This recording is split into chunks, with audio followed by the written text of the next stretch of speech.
Welcome to the Social Media Church podcast. I'm Neil Smith, joined by a regular to this podcast, Greg Atkinson. Greg, welcome back to the podcast. Thanks, man. It's good to be with you guys again. So Greg is probably best known to this community as the first impressions guy. And that's actually how you and I met. You were doing a secret shopper in San Antonio, and then we did what all Jesus loving people could do, and we ate Mexican food together, and the bond was created. But Greg, today we're talking about kindness. You have a new book coming out. Can you talk a bit about what this book and why you decided to write a book about kindness? Yeah, thank you for the opportunity. I had written 2 books on hospitality, but all of my previous 4 books were written to church leaders and pastors, and I wanted to write something to the broader Christian audience that anybody could read. As a matter of fact, non-Christians could read this book and get something out of it. I've told many people where I live here in Charlotte about the book, and they're excited, whether they're Jesus followers or not. They're excited about kindness. But I thought that hospitality and kindness can play well together. And so I could leverage some of my credibility and experience in the hospitality world over into a subject of fruit of the Spirit like kindness. And so the response has been great. I just was blown away by the support. Ended up getting 45 endorsements, which blew my mind because I didn't think everybody I asked would say yes, but they did say yes. And then my 3 adult kids also endorsed the book. And my 3 best friends from college who have known me for 30 years, since 1993, all endorsed the book and share stories from 1993 and college years. But it's been a great experience. It's called The Secret Power of Kindness.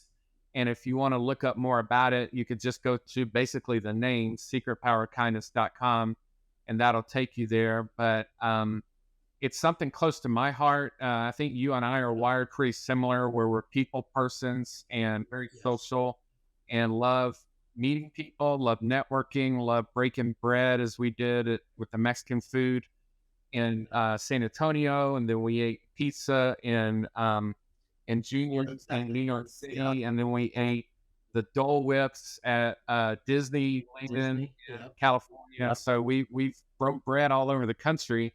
We broke bread. We tore ice cream. We tore not tore ice cream. We tore tortillas, and we scooped ice cream. I mean, we broke done live coast to coast and in the middle of the country. So we pulled off the national landscape. But I'm excited about this topic. You know, people don't know much of my story, and so this previous books I wrote were just church leader books, and they're talking about church growth and guest services and how to welcome people. And it's very practical tips, but there's no Greg in it.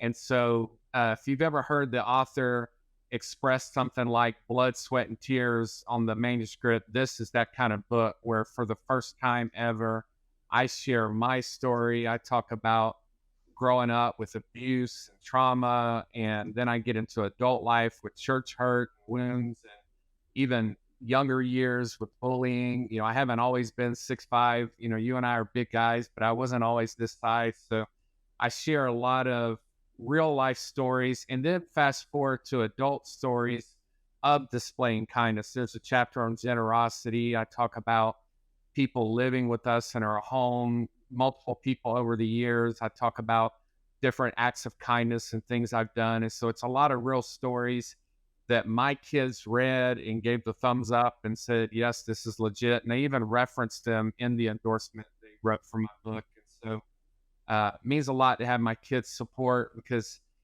since I saw you, my oldest daughter graduated college. She is right now today visiting her grad school, looking for an apartment for where she's going to Virginia Tech for grad school. And so she's looking for a new apartment, and my other 2 kids are doing well, but they're in a unique season of life where they're very independent, very strong-willed, and thinkers for themselves.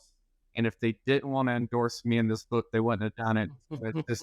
It means the world that they did, and that they have a positive view of their dad, which if you read my story in my book, I did not have a good relationship with my dad. So it's a very personal book with a lot of scriptural backing. As I mentioned, kindness is a fruit of the spirit, but also very practical and relevant stories.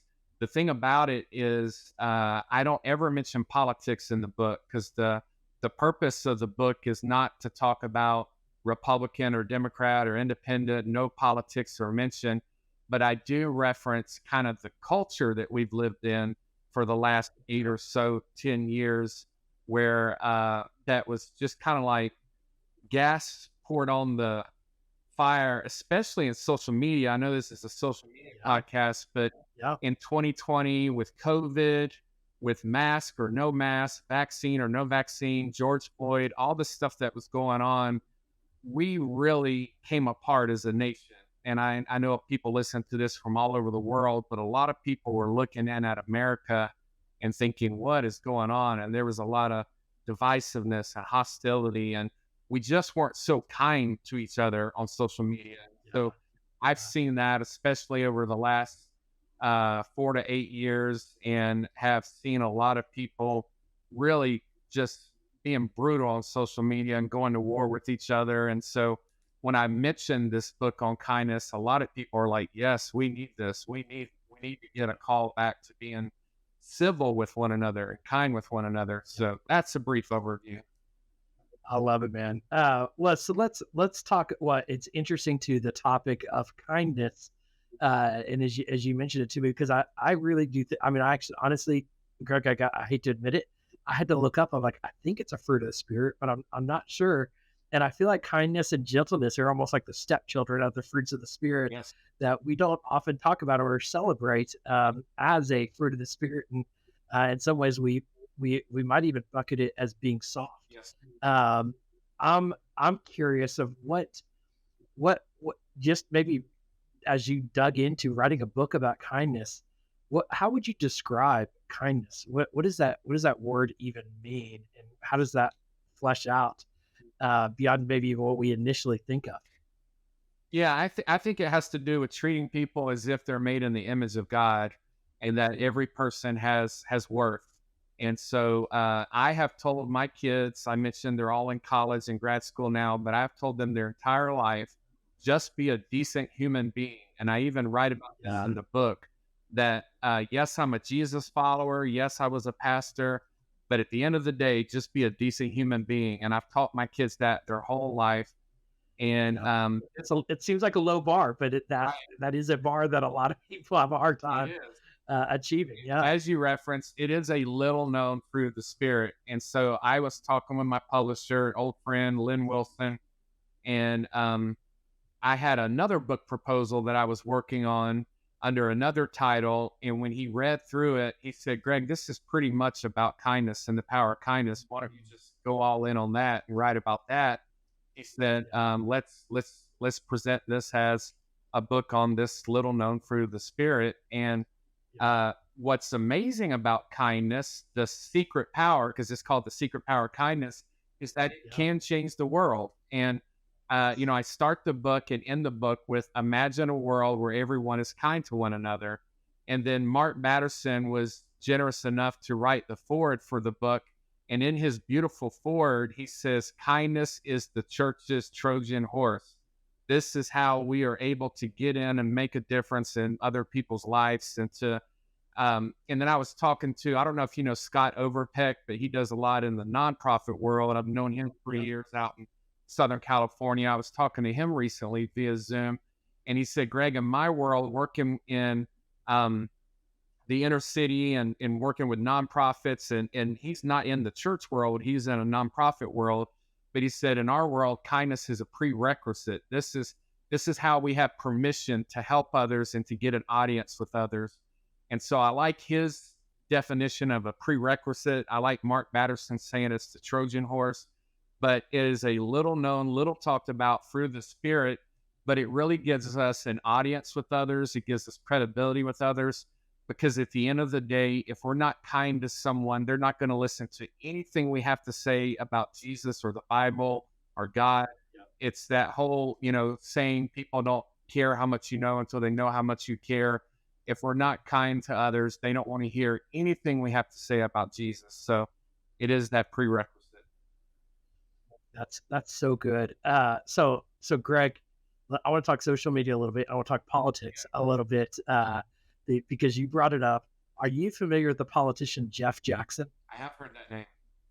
So he is exploding on TikTok. I believe he's in North Carolina. I don't know. Yeah, I know who you're talking He's a not a senator. He's in the House, but he is exploding because he's so nice, and I think that people are almost not sure what to do. And I don't know much about his politics. I know he's a Democrat. I don't know if I align with him on many things or I don't know.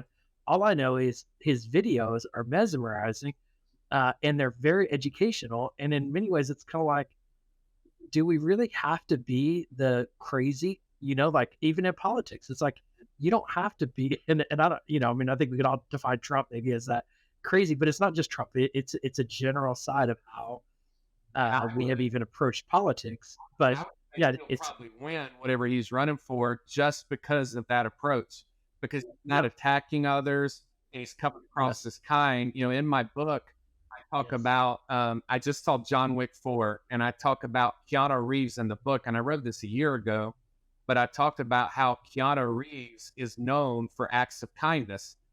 Keanu Reeves is an atheist, has no faith in God, not a believer, not Christian, but he has a huge following because he is so kind to people. And what I argue in the book is this is what the church should be known for. This is what, the fruit of the Spirit are marks of a Christ follower. This is what we as Christ followers should be known for. So if there's a politician, I remember one time I voted for Evan in Salt Lake City, Utah. He was an independent, but he was just nicer. He was a nice guy. And I have heard of Jeff Jackson, but people that come across as kind and caring and nice.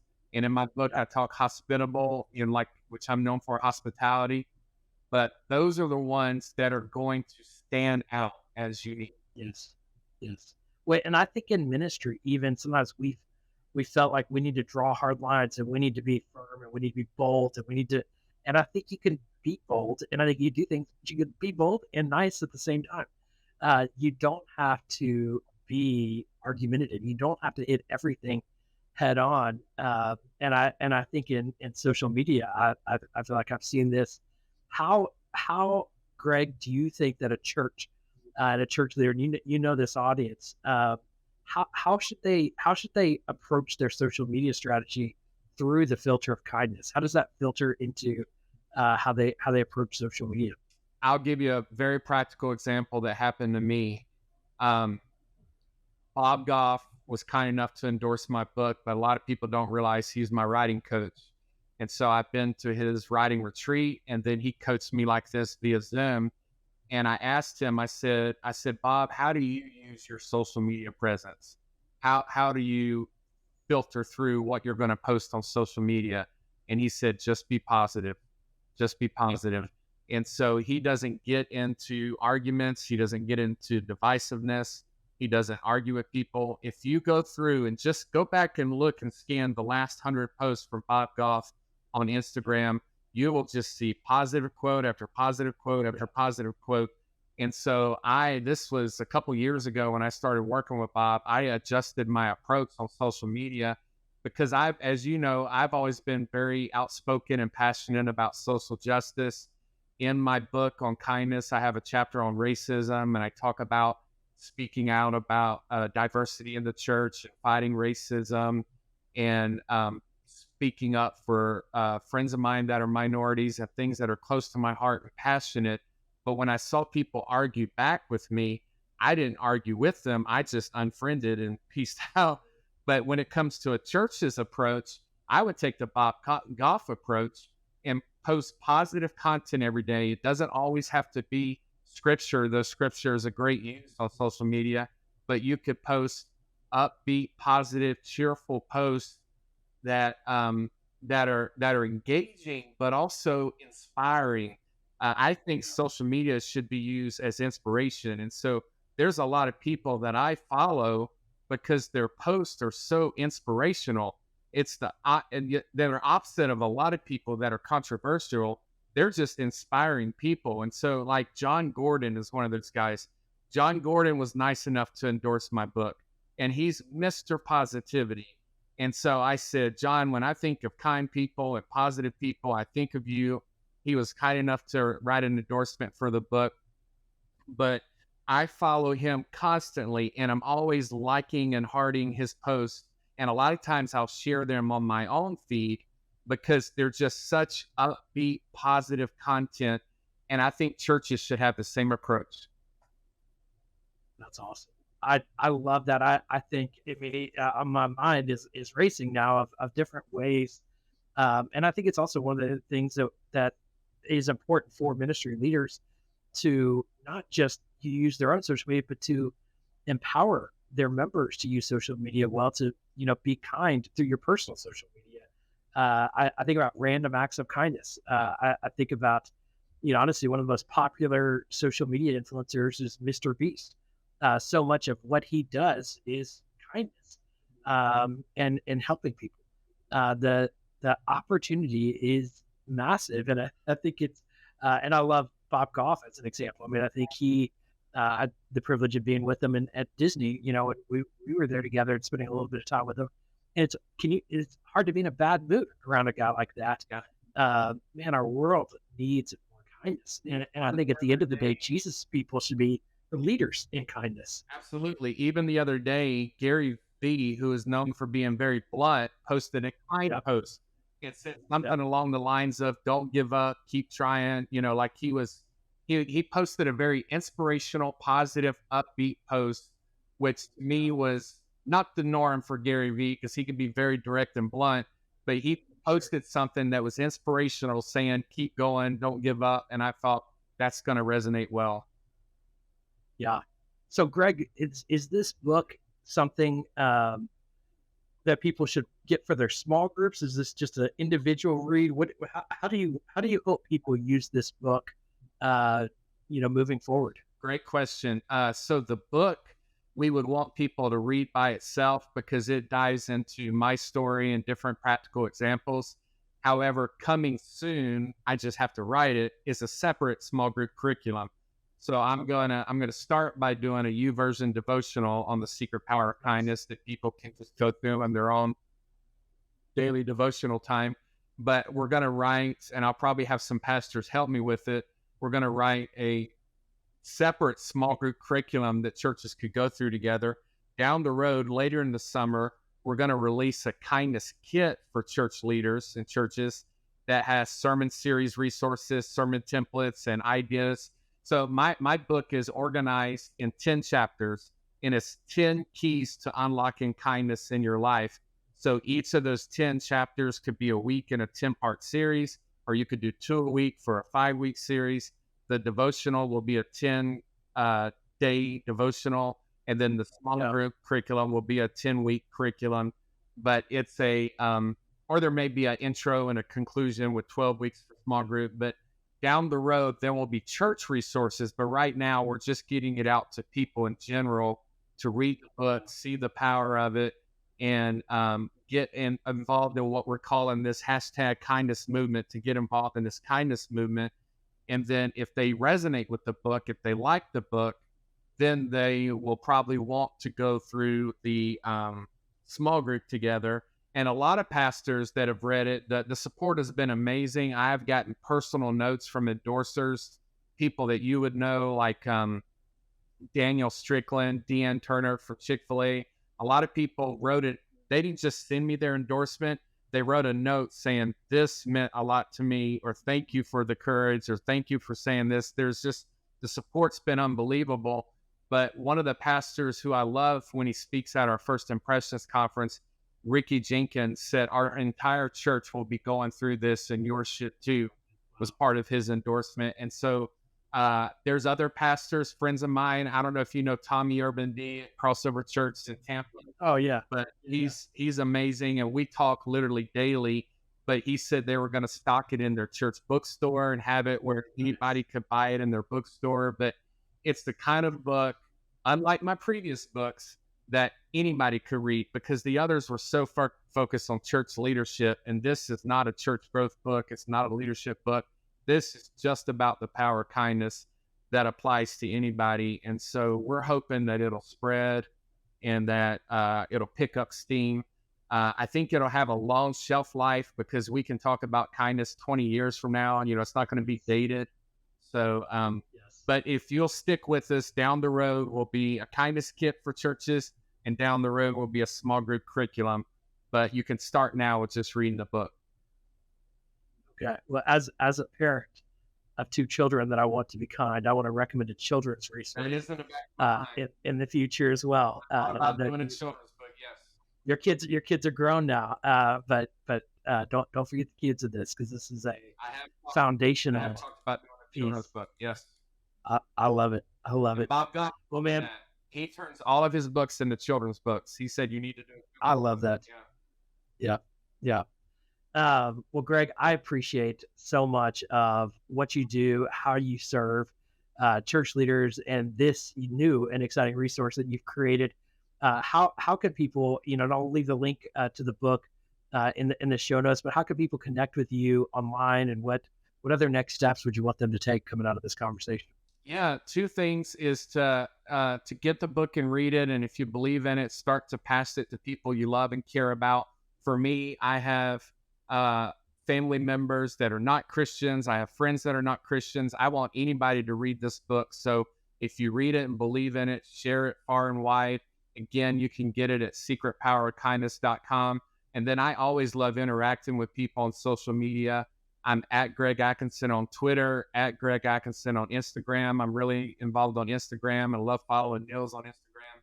And then I was not able to get at Greg Atkinson on Facebook, because somebody beat me to it while I was out of town back when they released the vanity URLs. Yeah.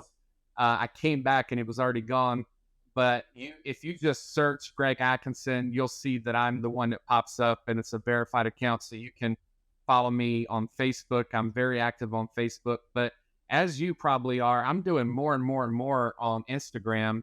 And I was having brunch with my wife this morning, and I've been running all kinds of ad campaigns and promotions and stuff building up for the book. And I opened it up and I looked down, and I had passed 80,000 followers on Instagram.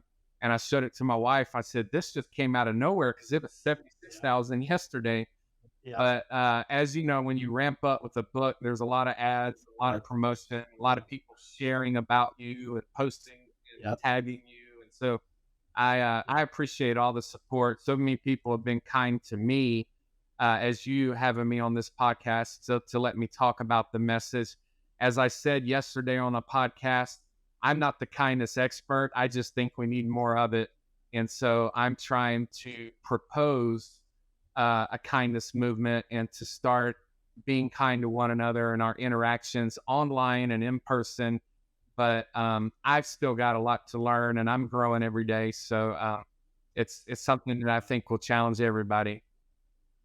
Greg, I kind of want to encourage our listeners to do something that's not kind, and to go to whoever has facebook.com/Greg Atkinson and let them know that they need to give that to the real Greg Atkinson. But be kind, everyone. Go find the real Greg Atkinson on Facebook, and don't hound the fake Greg Atkinson, whoever it is that stole that from the real Greg Atkinson. And somebody doesn't even use Facebook. He just somehow grabbed it, and he's not active at all. You know what? While you're at it, go email nilsmith@gmail.com, because that guy stole nilsmith@gmail.com from me, and it's not even a Nil Smith. He got it as a placeholder. It's a guy in Sweden tried to get it from me. He offered to sell it to me for $500. I couldn't get gmail.com either. Yeah, those jerks, man, those jerks. But we're gonna be kind to those people. So you can find me online at gregatkinson.com, and there you go. All my socials. And that's what matters the most. You got the .com, right. So you're the real Greg Atkinson. Right. And I have nilsmith.com. You can go follow our websites. And who cares who has the Facebook? I got to say, Greg, before we wrap this up, because we're talking social media, I had actually been ignoring Facebook for the last couple of years. And the last 3 weeks, I've been very active on Facebook, just tinkering again.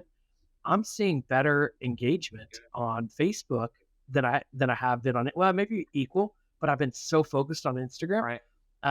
I'm intrigued whether Facebook is maybe making a comeback. I don't know. But one of the reasons, Greg, I haven't been on Facebook is because of it's not very happy. Right. Like it needs more Right. kindness.